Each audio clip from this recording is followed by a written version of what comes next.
ഓം നമോ ഭഗവതേ വാസുദേവായ ശ്രീകൃഷ്ണ പരമാത്മനേ നമ. എല്ലാ ദൈവമക്കൾക്കും എൻ്റെ വിനീതമായ പ്രണാമം. മക്കളെ, നമുക്ക് ഇന്ന് ഭഗവത്ഗീത അല്പം നോക്കാം. കുറേ ദിവസമായി. എല്ലാം പഠിക്കണം, എല്ലാ മക്കളും പഠിക്കണം. നമ്മൾ കഴിഞ്ഞ പ്രാവശ്യം എന്താ വായിച്ചത്? അല്ലയോ പരാക്രമശാലിൻ, ഗുണവിഭാഗത്തിൻ്റെയും കർമ്മവിഭാഗത്തിൻ്റെയും യാഥാർത്ഥ്യം അറിയുന്നവരാകട്ടെ. യഥാർത്ഥത്തിൽ ജ്ഞാനികൾ അറിയുന്നവരെന്ത് ചെയ്യുന്നു? ഇന്ദ്രിയങ്ങൾ വിഷയങ്ങൾ വ്യാപരിച്ചു കൊണ്ടിരിക്കുന്നുവെന്ന് അറിഞ്ഞ്. കാരണം അർജുനന് കൊടുക്കുന്ന ഉപദേശമാണ് ഭഗവാൻ. അവരവർ ചെയ്യുന്ന ജോലി ഗുണവിഭാഗത്തിൻ്റെയും കർമ്മവിഭാഗത്തിൻ്റെയും യാഥാർത്ഥ്യം അറിയുന്നവരാകട്ടെ. ഒരു കർമ്മം ചെയ്യുമ്പോൾ അതിൻ്റെ ഗുണങ്ങളെപ്പറ്റി നമുക്ക് അറിയും. ഇപ്പം അർജുനോട് അർജുനൻ എന്താ മനസ്സിലാക്കുന്നത്? അർജുനൻ യുദ്ധമല്ലേ, അതുകൊണ്ട് അദ്ദേഹത്തിന് അത് പ്രയാസമായി തോന്നുന്നത്. ഇതെന്തിനാ എന്നോട് ചെയ്യിപ്പിക്കുന്നതെന്ന്. കാരണം അദ്ദേഹത്തിൻ്റെ കർമ്മം അതാണെങ്കിൽ അത് ചെയ്യണമെന്നാണ് ഭഗവാൻ പറഞ്ഞത്. നമുക്ക് എന്താ വിധിച്ചേക്കുന്ന ആ വിധി നമ്മുടെ. എനിക്കിപ്പോൾ ഭൂമി കളയ്ക്കുന്ന ഒരു ജോലിയാണെങ്കിൽ ഞാൻ അതാണ് ചെയ്യേണ്ടുന്നത്. ഭൂമിദേവിയാണ് വെട്ടി കീറി കൂടാ കിളച്ചോളെന്ന് പറഞ്ഞിട്ട് കാര്യമില്ല, അത് നമ്മുടെ കർമ്മമാണ്. അപ്പോൾ അതിനെ എന്ത് ചെയ്യണം? ഈശ്വരാർപ്പണമായി. അത് നമ്മളൊന്നും അറിയണ്ട, ഭഗവാൻ അർപ്പിച്ച് ചെയ്യണം. അതുകൊണ്ട് ഭഗവാൻ പറയുന്നു, അല്ലയോ പരാക്രമശാലിൻ. കാരണം അവർക്ക് യോദ്ധാക്കളാണ്, പരാക്രമം വേണ്ടുന്നവരാണ്. അവരത് ചെയ്യാതിരുന്നിട്ട് ഞാൻ ഇതുപോലെ താന്ന മറ്റ് ജോലികൾ ചെയ്യാൻ, മറ്റുള്ള ജോലി ചെയ്യാൻ പറ്റൂല. ഈ കിളയക്കാരൻ കിളയ്ക്കുന്നതാണെങ്കിൽ ആ ജോലി ഞാൻ ചെയ്യണമെന്ന് അർജുനൻ പറഞ്ഞാൽ തെറ്റല്ലേ? അപ്പോൾ ആ അദ്ദേഹത്തിന് പറഞ്ഞ ജോലി ആര് ചെയ്യും? ഇത് ഇപ്പോഴത്തെ അവസ്ഥയല്ല, അന്നത്തെ കാലത്തെ കാര്യങ്ങളാണ്. ഇപ്പോൾ പട്ടാളക്കാരുടെ കാര്യം പറയുന്നത് പോലെ ഇന്നിപ്പം വൈശ്യനെന്നോ ശൂദ്രനോ ഇപ്പം ബ്രാഹ്മണൻ്റെ കർമ്മമാണോ ബ്രാഹ്മണൻ ചെയ്യുന്ന ഡോക്ടർ വരെ ആകുന്നത്. ഇപ്പം നമ്മൾ കാലത്തിനൊത്ത കോലം. പക്ഷെ അന്ന് ഭഗവാൻ കൊടുത്ത ഉപദേശങ്ങൾ ഇങ്ങനെ, അല്ലയോ പരാക്രമശാലിൻ. അപ്പം നമുക്കിപ്പോൾ അങ്ങനെ ഒരു പരാക്രമശാലിയാവാനും ഒരു യുദ്ധം ചെയ്യാൻ നമുക്ക് കഴിവുണ്ടോ? നമുക്കൊണ്ട് എന്താണെന്ന് വെച്ചാൽ അതിൽ നമുക്ക് പറ്റൂ. ഓരോരുത്തർക്കും ഓരോന്ന് പറഞ്ഞിട്ടുണ്ടല്ലോ. അതുകൊണ്ട് ഗുണവിഭാഗത്തിൻ്റെയും കർമ്മവിഭാഗത്തിൻ്റെയും യാഥാർത്ഥ്യം അറിയുന്നവരാകട്ടെ. അതിൻ്റെ യഥാർത്ഥം അറിയുന്നവർ എന്ത് ചെയ്യുന്നു? ഇന്ദ്രിയങ്ങൾ വിഷയങ്ങൾ വ്യാപരിച്ചു കൊണ്ടിരിക്കുന്നു എന്നറിഞ്ഞ്. അപ്പോൾ എന്താ? ഇന്ദ്രിയങ്ങൾ ഇത് നന്നായി ശ്രദ്ധയോട് തന്നെ ഈ ഇന്ദ്രിയങ്ങൾ നന്നായി പ്രവർത്തിച്ചെങ്കിലേ ഒരു യുദ്ധം എന്ന് പറയാൻ അത്രമാത്രം കാഠിന്യമുള്ളതാണ്. അത് ഒന്ന് പിഴച്ചു പോയാൽ തോക്ക് വേർത്തന്നെ പുറത്ത് കൊള്ളും. അപ്പോൾ ആ ഇന്ദ്രിയങ്ങൾ നന്നായി പ്രവർത്തിക്കണം. അങ്ങനെയാണ് ആ കർമ്മം ചെയ്യേണ്ടത്. അതുകൊണ്ട് ഇന്ദ്രിയങ്ങളെ പ്രവർത്തിക്കാതിരുന്നാൽ എന്തുവരും? വല്ല പാവപ്പെട്ടവൻ്റെ ദേഹത്തൊക്കെ ആയിരിക്കും ഇത് ചെന്ന്, അത് മാത്രം തിരിച്ച് ഇദ്ദേഹത്തിന് മറ്റൊരു ചെയ്യും. അപ്പോൾ നമ്മൾ ശ്രദ്ധാപൂർവ്വം എല്ലാം നമുക്ക് വെടിയുണ്ട ഏക്കാതെയും എന്നുവെച്ചാൽ ഉദാഹരണം പറഞ്ഞാണേ, അപ്പോൾ അന്ന് ഇവർക്ക് വെടിയുണ്ട അല്ല, ഈ അല്ലാത്തതാണല്ലോ, ഒക്കെയാണ്. അപ്പോൾ അതിന് എത്രത്തോളം ശ്രദ്ധ കേന്ദ്രീകരിക്കുമ്പോൾ നമ്മുടെ ഇന്ദ്രിയങ്ങൾ പ്രവർത്തിക്കണ്ടേ? അതുകൊണ്ട് ഇന്ദ്രിയങ്ങൾ വിഷയങ്ങൾ വ്യാപരിച്ചു കൊണ്ടിരിക്കുന്നു എന്ന് അറിഞ്ഞ്. അപ്പോൾ നമുക്കറിയാം നമ്മുടെ ഇന്ദ്രിയങ്ങൾ അത്രത്തോളം വ്യാപരിക്കണം. ഇപ്പം ഇത് തന്നെ ഞാൻ പറയുന്നത്, ഞാൻ ഇന്ദ്രിയങ്ങളെ അടക്കിയാൽ എനിക്കിത് പറയാൻ പറ്റുമോ? അത് മാത്രം ശ്രദ്ധിച്ചാൽ മതി. എനിക്ക് നന്നായിട്ട് ശ്രദ്ധിച്ചെങ്കിലേ ഇത് പറഞ്ഞുതരാൻ പറ്റൂ. ഞാൻ ഒന്നാമത്തെ കാര്യം പഠിച്ചിട്ട് പോലും ഇല്ല. അപ്പോൾ ഞാനത് എന്താ ഇതിൻ്റെ മനസ്സിലാക്കിയിട്ടാണ് പറയുന്നത്. അപ്പോൾ എൻ്റെ ഇന്ദ്രിയങ്ങളെല്ലാം കണ്ണ്, നോട്ടം, അപ്പോൾ നേത്രേന്ദ്രിയം, ചെവി, ഇത് ഞാൻ ഈ പറഞ്ഞ വാക്കിൻ്റെ സൗണ്ട് ചെവി കൂടെ കേൾക്കുന്നു. അപ്പം നാക്ക്, രസനേന്ദ്രിയം, അത് പ്രവർത്തിക്കുന്നു. എല്ലാം ഞാൻ ഇതെല്ലാം നമ്മൾ ശ്രദ്ധിക്കുന്നത്. അപ്പോൾ ഇന്ദ്രിയം നന്നായിട്ട് ഇപ്പോൾ യുദ്ധത്തിന് തന്നെ വേണമെന്നില്ല, എല്ലാത്തിനും അതിൻ്റെ പ്രവർത്തിക്കുന്നതിന് നമ്മളെല്ലാ ഇന്ദ്രിയങ്ങളും വ്യാപരിക്കണം. അപ്പം നമുക്ക് ചിന്തിക്കണം, യുദ്ധത്തിന് മാത്രമല്ല, നമുക്കിപ്പോൾ ഒരു അധ്യാപകൻ സ്കൂളിൽ പഠിപ്പിക്കുമ്പോഴും അപ്പോഴും ഇന്ദ്രിയങ്ങളെല്ലാം ഫലേച്ഛ കൂടാതെ കർമ്മം ചെയ്താൽ മതി. ഇന്ദ്രിയങ്ങളെല്ലാം പ്രവർത്തിക്കും, അത് നമുക്ക് അറിയാം പ്രവർത്തിക്കുമെന്ന്. ഇന്ദ്രിയങ്ങളെ വലിച്ചടക്കാൻ പറ്റത്തില്ല, അത് ധ്യാനത്തിനാണ് അത് വേണ്ടേ. നമ്മൾ കർമ്മത്തിനാണ് ഇത് പറയുന്നത്. കർമ്മം ചെയ്യുമ്പോൾ നമ്മുടെ ഇന്ദ്രിയങ്ങളെല്ലാം നന്നായി പ്രവർത്തിക്കും. അപ്പോൾ വ്യാപരിച്ചുകൊണ്ടിരിക്കുക നമ്മളെ ഇന്ദ്രിയങ്ങളെല്ലാം. അതായത് ശ്രോത്രേന്ദ്രിയം, നേത്രേന്ദ്രിയം, ഈ നാക്കൊണ്ട് പറയുന്നത് രസനേന്ദ്രിയം, അറിയുന്ന ആ ജ്ഞാനേന്ദ്രിയം, ഇതെല്ലാം നമ്മൾ പ്രവർത്തിക്കുന്നുണ്ട്. ഇഷ്ടംപോലെ അധ്യാപകർ നന്നായി ശ്രദ്ധിച്ച് പ്രവർത്തിച്ചെങ്കിലേ കുട്ടികളെ പഠിപ്പിക്കാനും പറ്റൂ. അപ്പോൾ ഇങ്ങനെ ഓരോ തൊഴിലിനും അതിൻ്റെതായ അങ്ങനെ വ്യാപരിക്കുന്നത് അറിഞ്ഞ് ഒന്നിനും ആസക്തി ഇല്ലാത്തവരായി ഭവിക്കുന്നു. അപ്പം മനസ്സിലാക്കുന്നത് എന്താണ്? ഒന്നിലും ആരാണ്? അല്ലയോ പരാക്രമശാലിൻ അർജുന, ഗുണവിഭാഗത്തിൻ്റെയും കർമ്മവിഭാഗത്തിൻ്റെയും. അപ്പം ഗുണവിഭാഗവും കർമ്മവിഭാഗത്തിൻ്റെയും യാഥാർത്ഥ്യം നമ്മൾ മനസ്സിലാക്കിയാൽ എന്ത് വേണം? ഇന്ദ്രിയങ്ങൾ നന്നായിട്ട് വ്യാപരിക്കുന്ന അറിഞ്ഞുകൊണ്ട് ഒന്നിലും ആസക്തി ഇല്ലാത്തവരായി ഭവിക്കണം. ആസക്തി എന്താണ്? ഇന്നത് ചെയ്താൽ ഇന്നത് സംഭവിച്ച് അതിനെ കിട്ടും അതിനുള്ള ആഗ്രഹങ്ങൾ വേണ്ട, കർമ്മം ചെയ്താൽ മതി. അതാണ് നമ്മൾ കഴിഞ്ഞ പ്രാവശ്യം വായിച്ചത്. എന്നിട്ട് അതിനടുത്ത് നമ്മൾ 29 എന്താ വായിച്ചത്? പ്രകൃതിയുടെ ഗുണങ്ങൾ നിമിത്തം. അപ്പോൾ ഇവിടെ പ്രകൃതിയുടെ ഗുണങ്ങൾ നിമിത്തം മൗഢ്യം പ്രാപിച്ചവനുണ്ട്. ഈ പ്രകൃതി എന്താ ഗുണങ്ങളുള്ള പ്രകൃതി 3 ഗുണങ്ങളാണ് നമ്മളെപ്പോഴും പറയുന്നത്, രാജസ താമസ സാത്വിക. അതിൽ ഗുണം നിമിത്തം മൗഢ്യം പ്രാപിച്ചവൻ. എന്താ മൗഢ്യം? യാതൊരു ഗുണങ്ങളും ഇപ്പം രജോ ഗുണമായാലും ഒന്നിനും കൊള്ളാത്തവനെന്ന മൗഢ്യം വെച്ചാൽ മരിച്ചതുപോലെ യാതൊന്നും പ്രവൃത്തിയിൽ ഉണ്ടാക്കാൻ പറ്റാത്തതാണ് മൗഢ്യം. അത് മൗഢ്യമായി പോയി, ഗുണമില്ലാത്തവൻ. അതുകൊണ്ട് മൗഢ്യം പ്രാപിച്ചവൻ ഗുണങ്ങളാൽ ചെയ്യപ്പെടുന്നത് ഈ രജോ ഗുണമാണെങ്കിൽ, ഇപ്പോൾ രജോ ഗുണം കൊണ്ടാണല്ലോ ചെയ്യുന്ന ഈ ആഗ്രഹമുള്ളവർ. അപ്പോൾ ഗുണങ്ങളാൽ ചെയ്യപ്പെടുന്ന കർമ്മങ്ങളിൽ സക്തന്മാരായിത്തീരുന്നു. അപ്പോൾ രജോ ഗുണത്തിനാണ് ഈ ആഗ്രഹങ്ങൾ, അതാണ്. അപ്പോൾ ഈ ഗുണം കൊണ്ട് ഇയാൾ എന്ത് വരുന്നു? ഇങ്ങനെ മൗഢ്യം വരുമ്പോൾ ആ ഗുണങ്ങളാൽ ചെയ്യപ്പെടുന്ന കർമ്മങ്ങൾ ഇങ്ങനെ സക്തന്മാരാകുന്നു. ആഗ്രഹങ്ങൾ ഇങ്ങനെ ശക്തി പിടിച്ചിരിക്കും. എന്നിട്ടോ കർമ്മഫലങ്ങൾ ഒഴികെ മറ്റൊന്നും അയാൾക്ക് ചിന്തയില്ല. ഞാൻ ഇത് ചെയ്താൽ എനിക്ക് ഇന്നത് തന്നെ കിട്ടും എന്നുള്ളത്, അതാണ് ആസക്തി. അപ്പോൾ ശക്തന്മാരായി വരുന്നു. അപ്പോൾ അവരുടെ ചിന്ത എന്താ? എപ്പോഴും ഞാൻ ഇന്നൊരു കുനിഞ്ഞ കുപ്പ എടുത്താൽ അതിന് ഇത്ര രൂപ കിട്ടും, യാതൊരു ഒഴിവും അല്ലാതെ അയാൾക്ക് വേണ്ട, അതേ ഉള്ള ചിന്ത. എന്ത് തൊഴിൽ ചെയ്താലും അതിന് സക്തത. ഇതാണ് ആഗ്രഹം. അപ്പോൾ എന്താ? ഇത് മൗഢ്യം ഉള്ളതുകൊണ്ടാണ്. യാതൊരു മറ്റൊന്നും എന്നുവെച്ചാൽ വേറൊന്നും ചിന്തയില്ല. എപ്പോഴും ചെയ്യുക, അത് ചെറു ഇങ്ങനെ വയ്ക്കുക തിന്നുക, വേറൊരു ചിന്ത. അതുപോലെ ഇയാൾ ചെയ്യുക, ഫലം ചെയ്യുക, അതിൻ്റെ ഫലം കിട്ടുക. ഇങ്ങനെ എന്താണ്? അപ്പം മറ്റൊന്നും അറിയാത്തവരും അങ്ങനെ വേറെ ഒരു ചിന്തയില്ല. എന്തും ചെയ്യുന്ന കൂലിയും ചെയ്യുവന്, തൊഴിൽ ചെയ്യുക, കൂലി വാങ്ങിക്കുക. അങ്ങനെ അപ്പം ചെയ്യപ്പെടുന്ന കർമ്മങ്ങളിൽ സക്തന്മാരായിത്തീരുന്നു. അതിപ്പോൾ അതിനെന്ത് ചെയ്യുന്നു? സക്തന്മാരാകുമ്പം കിട്ടണം, ആഗ്രഹം കൊണ്ടല്ലേ സക്തനാവുന്നത്. അപ്പോൾ കർമ്മഫലങ്ങൾ ഒഴികെ ഫലമേ ഒഴികെ വേറൊന്നും എന്ത് ചെയ്യുന്നു? ഒഴികെ മറ്റൊന്നും അറിയാത്തവർ, വേറൊന്നും അവർക്ക് അറിയില്ല. അവർക്ക് ഒരു ഗുണവും മറ്റൊന്നുമില്ല. അവർക്ക് എപ്പോഴെന്താ?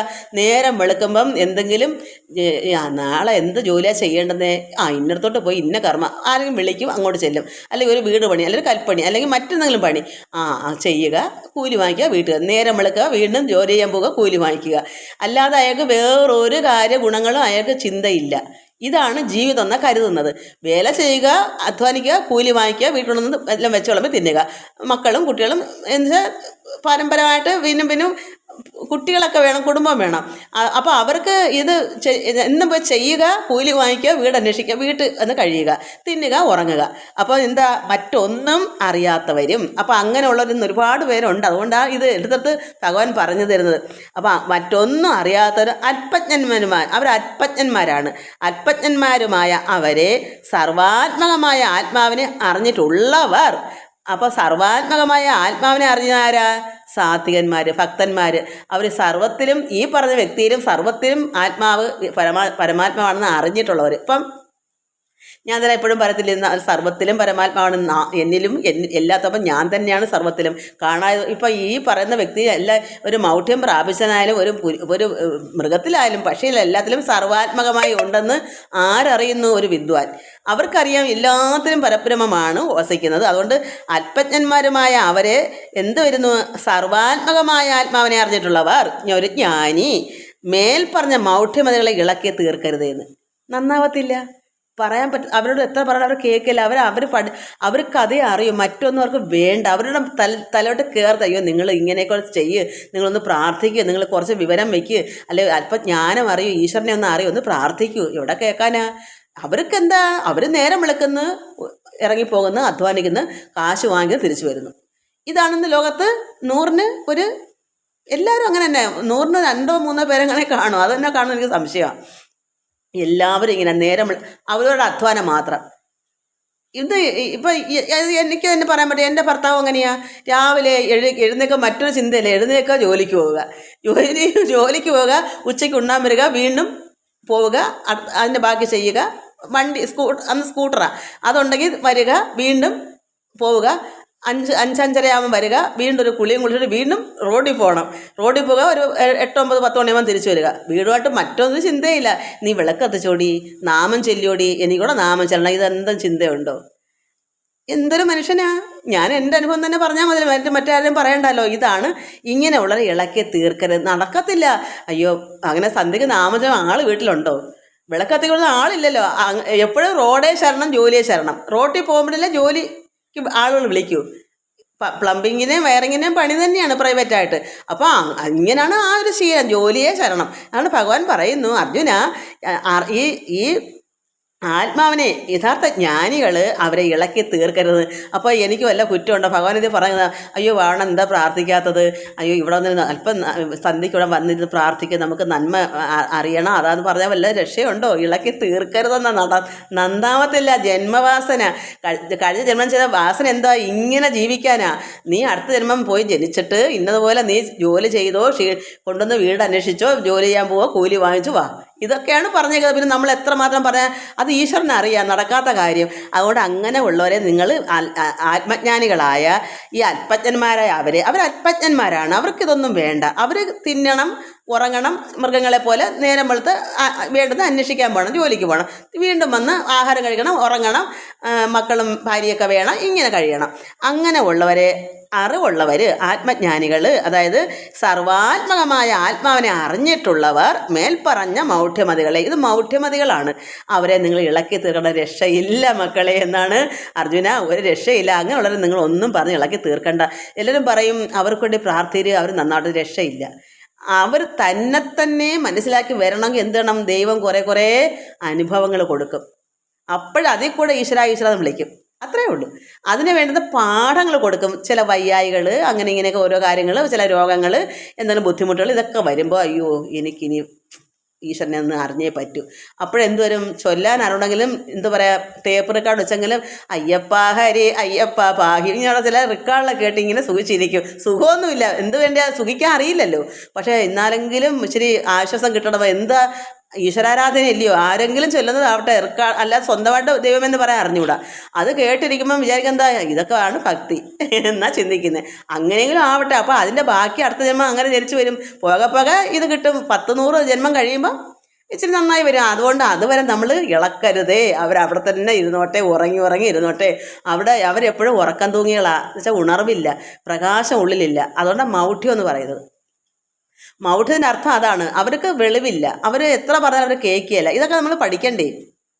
കഴിഞ്ഞ ദിവസം നമ്മൾ പഠിച്ചങ്ങനെ എനിക്ക് ഓരോ ദിവസം ചെല്ലുമ്പോൾ അതിൻ്റെ ബാക്കി ഇങ്ങനെ പറയാമെന്ന് വിചാരിക്കും ഒരുന്നൊക്കെ.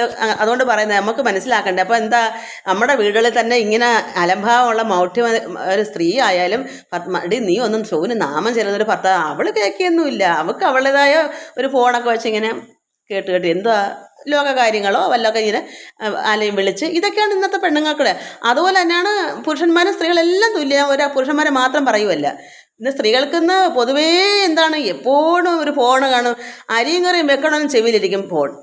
അരിയും കറിയും വെക്കുന്ന സമയത്ത് അവർക്ക് ഒഴിവില്ല, ഒരു ഫോൺ ഇവിടെ തന്നെ ഇരിക്കും. അതാണ് ഇന്ന് സ്ത്രീകളുടെ കാര്യം. ഞാൻ എങ്ങും പോയില്ല, എനിക്കറിയാം. അതുകൊണ്ട് അതൊക്കെയാണ് മൗഢ്യം എന്ന് പറയുന്നത്. ഒരിക്കലും നന്നാവത്തില്ല. അവർക്കൊക്കെ ഇങ്ങനെ അടിപ്പെട്ടു പോയി. ഇനി നമുക്ക് 30-ാമത്തേത് വായിക്കാം. അത് നമ്മൾ കഴിഞ്ഞ പ്രാവശ്യം വായിച്ചതല്ല, ഇന്ന് തുടങ്ങാം. മറ്റേത് ഇന്നലെ അന്ന് വായിച്ചത് ഒന്നുകൂടെ പറഞ്ഞെന്നുള്ളതിൽ ഓർമ്മിപ്പിച്ചെന്നുള്ളതിൽ അന്ന് ഇത്രയൊന്നും പറഞ്ഞും കാണത്തില്ല. എന്താ പറഞ്ഞെങ്കിൽ ഓർമ്മയില്ല. ഇന്നിപ്പോൾ പറയുന്നത് അടുത്ത പ്രാവശ്യം ഞാൻ എന്താ പറയുക ഓർമ്മയില്ല. അതാ അങ്ങനെ എല്ലാം കൂടി ഇങ്ങനെ തരികടയായിട്ട് കിടക്കില്ല, ഒന്നും ഓർക്കത്തില്ല. മയി സർവാണി കർമാണി സന്യസ്യാധ്യാത്മചേതസ നിരാശീർനിർമ്മമോ ഭൂത്വാ യുധ്യസ്വ വിഗതജ്വര. മയി സർവാണി കർമാണി സന്യസ്യ അധ്യാത്മചേതസ നിരാശീർനിർമ്മമോ ഭൂത്വാ യുധ്യസ്വ വിഗതജ്വര. ഭഗവാൻ കൊടുക്കുന്ന ഉപദേശമാണ് അർജുനന്. അതായത് 3-ാം അധ്യായം, കർമ്മയോഗത്തിൻ്റെ 3-ാം അധ്യായം 30-ാമത്തെ ഇത് ശ്ലോകം. പുസ്തകം ഉണ്ടെങ്കിൽ വായിച്ചതൊക്കെ തെറ്റായിരിക്കും, എനിക്കറിയില്ല. ഞാൻ എൻ്റെ ഇത് സംസ്കൃതം പഠിച്ചിട്ടില്ല, അതുപോലെ ഇത് വായിച്ച ശീലവും ഇല്ല. ഇപ്പോൾ എടുക്കുന്നു, ഇപ്പോൾ വായിക്കുന്നത്. കാരണം ഈ പുസ്തകം ഞാൻ വായിച്ചിട്ടുണ്ട്, പക്ഷേ മലയാളം മാത്രം വായിച്ചു പോയിട്ടുണ്ട്. അല്ലാതെ അന്ന് നമുക്ക് ഇത്രയും അറിവും, അന്ന് നമുക്ക് അനുഭവത്തിൽ കൂടെ അല്ലേ അറിവുകൾ വരുന്നത്. അന്ന് വെറുതെ വായിക്കുമ്പോൾ ചില ഭാഗങ്ങളൊക്കെ അറിയാം, അപ്പോൾ അതിൽ നിറയും, ചിലപ്പം കരയും, ഇങ്ങനെയൊക്കെ ഉണ്ട്. പക്ഷേ അത് എന്നൊന്നും വായിക്കുന്നില്ല, എന്നൊക്കെയോ വായിച്ചിട്ടുണ്ട്. അപ്പോൾ എല്ലാ കർമ്മങ്ങളെയും എന്നിൽ, പരമാത്മാവിൽ, അത് ഈശ്വരനിൽ. ഭഗവാൻ പറയുന്നു, ഭഗവാനിൽ എന്ന് വെച്ചാൽ ഭഗവാൻ ആരാ? പരമാത്മാവാണ്. അതുകൊണ്ട് എന്നിൽ, അതായത് പരമാത്മാവിൽ, ഈശ്വരൻ പരമാത്മാവാണ്. ആ പരമാത്മാവിനെ സമർപ്പിച്ചിട്ട് അധ്യാത്മബുദ്ധിയോടെ ആശാരഹിതനായി എൻ്റേതെന്ന ഭാവം, ആശ ഇല്ലാത്തവനായി നിന്നുകൊണ്ട് നീ യുദ്ധം ചെയ്താലും.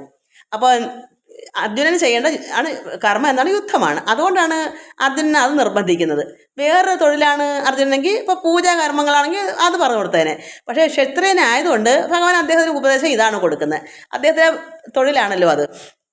അതുകൊണ്ട് നീ എന്ത് ചെയ്യണം? ഈ മൗഢ്യവാദികളോട് നീ ഇളകി തീർക്കരുത്. ഇതൊക്കെ പറഞ്ഞിട്ട് ഭഗവാൻ അദ്ദേഹത്തിന് കൊടുത്ത ഉപദേശം.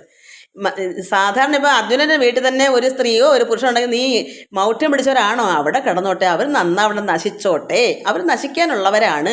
അതുകൊണ്ട് നീ അവർ മൗഢ്യമായിട്ട് കിടന്നോട്ടെ, നന്നാക്കേ വേണ്ട, ഇളക്കി തീർക്കണ്ട. അത് ഒരു മൂലയിൽ അങ്ങ് കിടന്നോളും. അവർ പോകേണ്ട സമയത്ത് പൊക്കോളും, വേണ്ട സമയത്ത് അവർ എടുത്തോളും, വേണമെങ്കിൽ ചെയ്യട്ടെ. ചെവിയുള്ളവനും കേൾക്കട്ടെ എന്നാണ് കർത്താവും പറയുന്നത്. ചെവിയുള്ളവനെ കേൾക്കൂ. അതുകൊണ്ട് അവർ കേൾക്കത്തില്ല. അതുകൊണ്ട് ഭഗവാൻ പറയുന്നു, എല്ലാ കർമ്മങ്ങളും, ഇത് നമുക്കൊക്കെ പഠിക്കണം.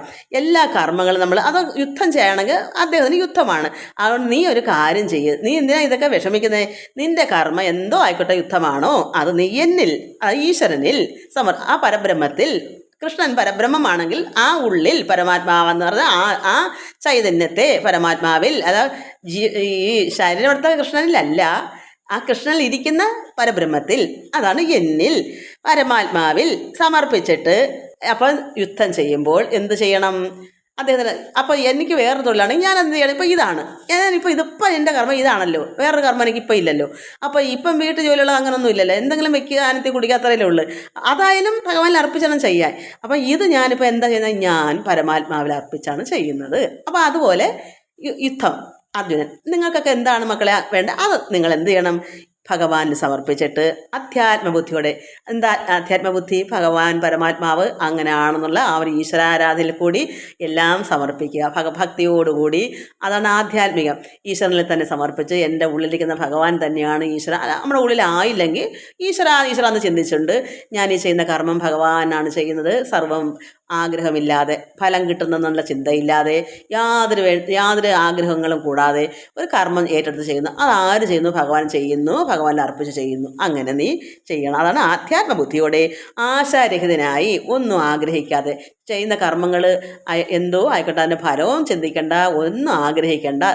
നമ്മൾ സത്യസന്ധമായി ചെയ്യുന്ന കർമ്മം സത്യസന്ധതയോടെ ചെയ്യുക, ന്യായമായി ചെയ്യുക.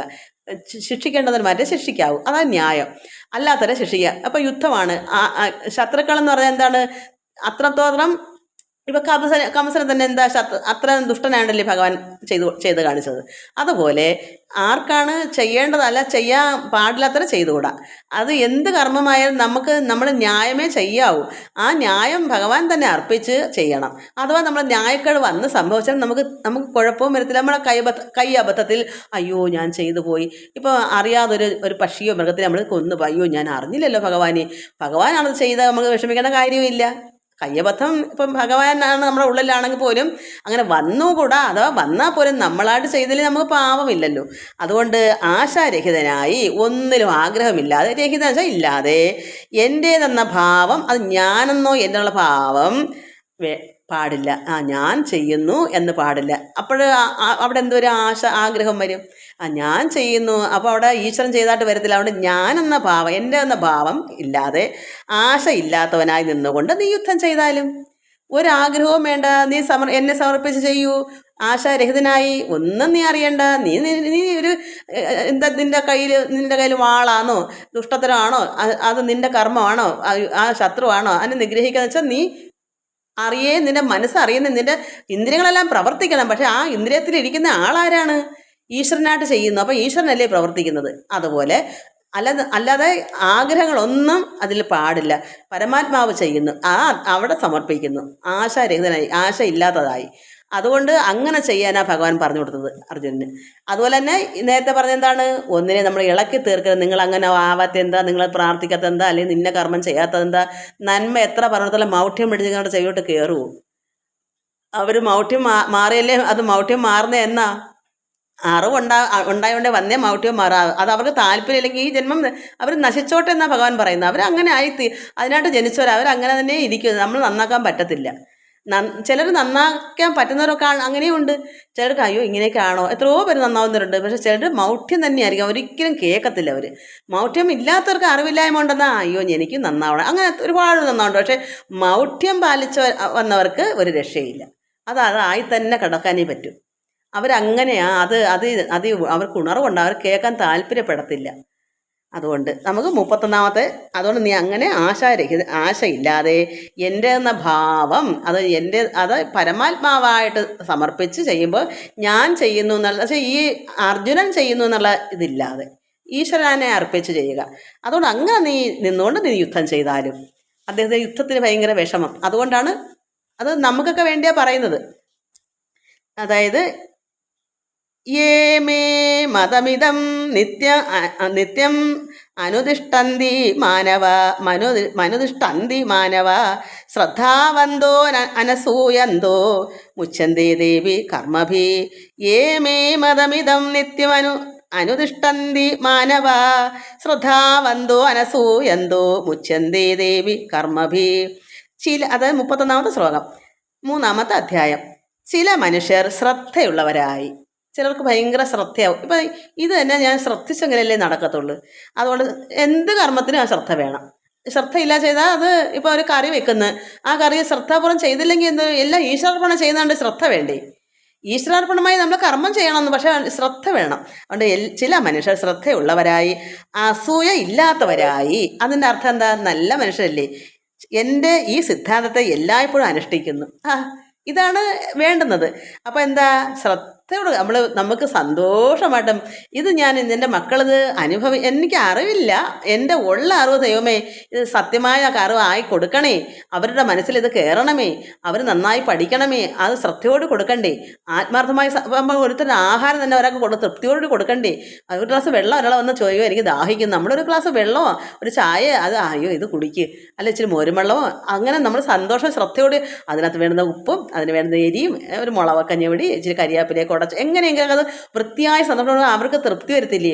ആ തൃപ്തി നമ്മുടെ തൃപ്തിയല്ലേ, നമുക്ക് ആ തൃപ്തി ഉണ്ടാകുന്നത്. അപ്പം നമ്മൾ എന്ത് വേണം? ശ്രദ്ധ, എന്തും ചെയ്യുക ശ്രദ്ധ. അപ്പോൾ ചില മനുഷ്യ ശ്രദ്ധയുള്ളവരായി അസൂയ ഇല്ലാത്തവരായി, ഞാനിത് ഇങ്ങനെ കൊടുത്താൽ അവൻ നന്നായി പോകാണ്ട് ഞാൻ ഇങ്ങനെയൊന്നും കൊടുക്കണ്ട എന്ന് പറഞ്ഞ അസൂയല്ലേ എൻ്റെ അർത്ഥം. അസൂയ ഇല്ലാത്തവർ മാത്രമേ ഈശ്വരൻ നിയമിക്കുക ഒരാൾക്ക് കൊടുക്കാൻ. അങ്ങനെയുണ്ട്. ആധ്യാത്മികം പ്രത്യേകിച്ച് എന്തെങ്കിലും ഇതിനകത്ത് കളങ്കം ഉണ്ടെങ്കിൽ ഭഗവാൻ എന്നെ കൊണ്ട് ചെയ്യിക്കത്തില്ല. ഇത് ചെയ്തു കൊടുക്കുന്ന അത്ര ശ്രദ്ധയോടെ നിഷ്കളങ്കമായി സത്യസന്ധമായി എനിക്ക് അറിവില്ലെന്ന് ഭഗവാൻ അറിയാം, ഭഗവാൻ എന്തോ ഒരു ഉള്ളിൽ ചെയ്യുന്ന അത് ഈശ്വരൻ നന്നായി അറിയാം, ഞാനൊന്നും പഠിച്ചിട്ടില്ലെന്ന്. അപ്പോൾ പിന്നെ എന്നെ അങ്ങനെ ശിക്ഷിക്കത്തുമില്ല. കാരണം അവൾക്കുള്ളതിലേ കൊടുക്കാൻ പറ്റൂ, ഇത്രയെങ്കിലും കൊടുക്കുന്നില്ല, അത് ഉള്ളത് തൃപ്തികരമായി കൊടുക്കുന്നില്ല. അതാണ് ഭഗവാൻ നോക്കുന്നത്. നമുക്ക് ഉള്ളത് മതി മക്കളെ. ഇച്ചിരി ചമ്മന്തിയും കഞ്ഞിയാണോ അത് നമ്മളെ തൃപ്തിയാണ്, അവൾക്ക് അതേ ഉള്ളു. അവളെ മനസ്സ് നോക്ക്, നിഷ്കളങ്കമായി സത്യസന്ധമായി നല്ല ശ്രദ്ധയോടും ഭക്തിയോടും ബഹുമാനത്തോടുമാണ് ഒരാൾക്ക് കൊടുക്കുന്നത്. അവിടെ ഭഗവാൻ നോക്കുന്നത്, അവിടെ പരിപ്പും കറിയും പപ്പടം ഒന്നും നോക്കുന്നില്ല. ഉണ്ടെങ്കിൽ കൊടുക്കണം. ഒളിച്ചു വെച്ചിട്ട് നമ്മുടെ വീട്ടിൽ ഇരിക്കുമ്പോൾ അവിടെ മാറ്റാം, അവർക്കത് കൊടുക്കണ്ട, ഇച്ചിരി ഇതൊക്കെ കൊടുക്കാം, അത് പാടില്ല. നമ്മൾ കൊടുക്കുമ്പോൾ നമുക്കില്ലെങ്കിലും ഉള്ളതുണ്ടോ അത് തൃപ്തികരമായി സന്തോഷമായിട്ട് അവർക്ക് കൊടുക്കേണ്ട ബാക്കി നമുക്ക് മതി. അതാണ് മനസ്സ്, ആ സത്യസന്ധമായ മനസ്സ്. ആ മനസ്സോട് കൊടുക്കുമ്പോൾ നമുക്ക് പിന്നെ വേണമെന്നേ തോന്നില്ല, അവർക്ക് കൊടുക്കുക നമ്മൾ തൃപ്തി. അങ്ങനെ കൊടുക്കുമ്പോൾ അപ്പം അസൂയ ഇല്ലാത്തവരായി. ഇതിപ്പോൾ ഞാൻ പറഞ്ഞു കൊടുക്കുമ്പോൾ ഇതാണ് എൻ്റെ കർമ്മമെങ്കിൽ ഇത് കൊടുക്കുമ്പോൾ നമുക്ക് ഒരിക്കലും അസൂയ വന്നുകൂടാ. എന്നെക്കാൾ ഉപരി വാങ്ങിക്കുന്നവർ ഇത് നന്നാവണം, വളരണം, അതാണ് എൻ്റെ ആഗ്രഹം. അപ്പോൾ എനിക്ക് അസൂയ ഉണ്ടാവുമോ? അപ്പോൾ അതുപോലെ വേണം എല്ലാവരും ചെയ്യാൻ.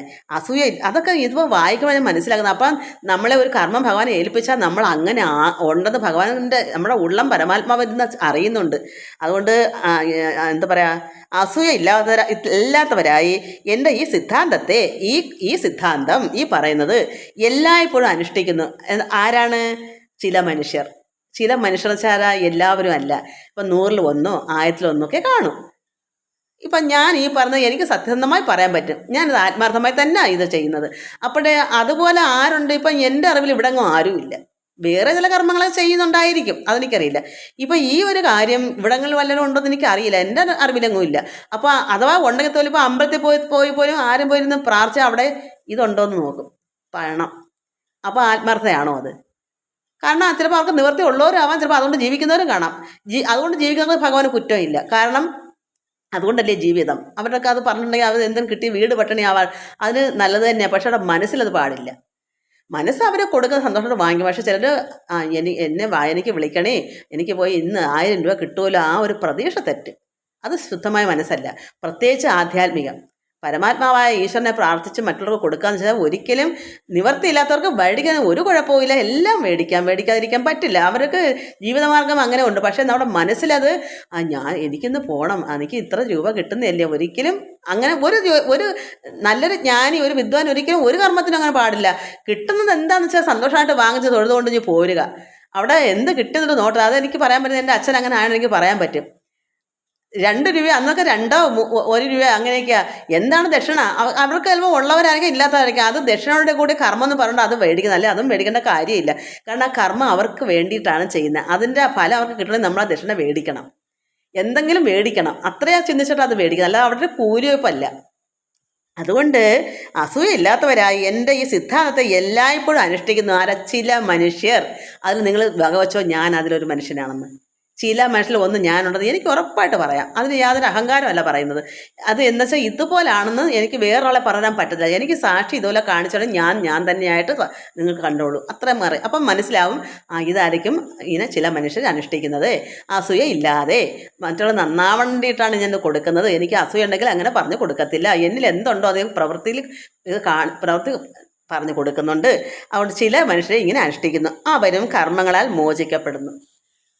അപ്പോൾ കർമ്മം കൊണ്ട് അവർ ഇങ്ങനെയുള്ളവർ മോചിക്കപ്പെടും. കാരണം അസൂയയില്ലാതെ നമ്മൾ ഇപ്പം അർജുനൻ ഈ യുദ്ധമാണ് ചെയ്യുന്നത്. എന്താണ്? സത്യസന്ധമായി, ആശയില്ലാതെ, അസൂയയില്ലാതെ, ഇങ്ങനെയുള്ള ആ യുദ്ധമാണല്ലോ. അത് അങ്ങനെ ചെയ്താൽ എന്തുവരെ മോചനം കിട്ടുമെന്ന്. അപ്പോൾ കർമ്മയോഗം നല്ലതല്ലേ? ഇതുപോലെ ചെയ്യണമെന്നല്ലേ ഉള്ളൂ. അപ്പം ഭക്തിയോഗം, ധ്യാനയോഗം, കർമ്മയോഗം, എന്തൊക്കെ ചില യോഗങ്ങൾ എനിക്കൊന്നും അറിയില്ല. ഇത് തന്നെ ഉണ്ട്. കർമ്മയോഗം, ഭക്തിയോഗം, ജ്ഞാനയോഗം, ഇങ്ങനെയൊക്കെ 2-3 അവസ്ഥകളുണ്ട്. ഇതല്ലേ ഇവരൊക്കെ കിടന്ന് പറയും. ഇവരൊക്കെ കർമ്മസിദ്ധാന്തമെന്നും ജ്ഞാനസിദ്ധം എന്നൊക്കെ പറയുന്നതൊക്കെ ഇതൊക്കെ എനിക്കിതൊന്നും പറയാത്ത, ഞാൻ ഇങ്ങനെയൊന്നും പഠിച്ചിട്ടുള്ളതെന്ന് എനിക്കറിയില്ല. അങ്ങനെ അതുകൊണ്ട് എനിക്ക് ആരോടൊന്നും പറയാനും അറിയത്തില്ല. അതുകൊണ്ട് ഇങ്ങനെ ഭഗവാൻ പറഞ്ഞു കൊടുക്കുന്നത്. അപ്പം നമുക്ക് മോചനം എങ്ങനെയാണ്? ആഗ്രഹിക്കാതെ ഭഗവാൻ തന്നെ അർപ്പിച്ച് ചെയ്ത്, ഒന്നിനും ആഗ്രഹിക്കാതെ സത്യസന്ധമായി, നിഷ്കളങ്കരോട്, മനഃശുദ്ധമായി, അസൂയില്ലാത്തവരായി, എല്ലാം ശ്രദ്ധയോടുകൂടിയും കൊടുക്കണം. അപ്പോൾ അങ്ങനെ ശ്രദ്ധയോടെ എല്ലാം ഈശ്വരൻ തന്നെ ചെയ്യുന്നുള്ള സങ്കല്പത്തിൽ ചെയ്താൽ നമുക്ക് എന്തെങ്കിലും ദോഷമുണ്ടോ? മോചിക്കപ്പെടുന്നു. അങ്ങനെയുള്ളവരും കർമ്മങ്ങളാൽ മോചിക്കപ്പെടുന്നു. നമുക്കിനി അടുത്ത പ്രാവശ്യം അർത്ഥം വായിക്കാം. 30, 31 വായിച്ചു. എല്ലാവർക്കും നമസ്കാരം. ഹരി ഓം, ഹരി ഓം, ഹരി ഓം.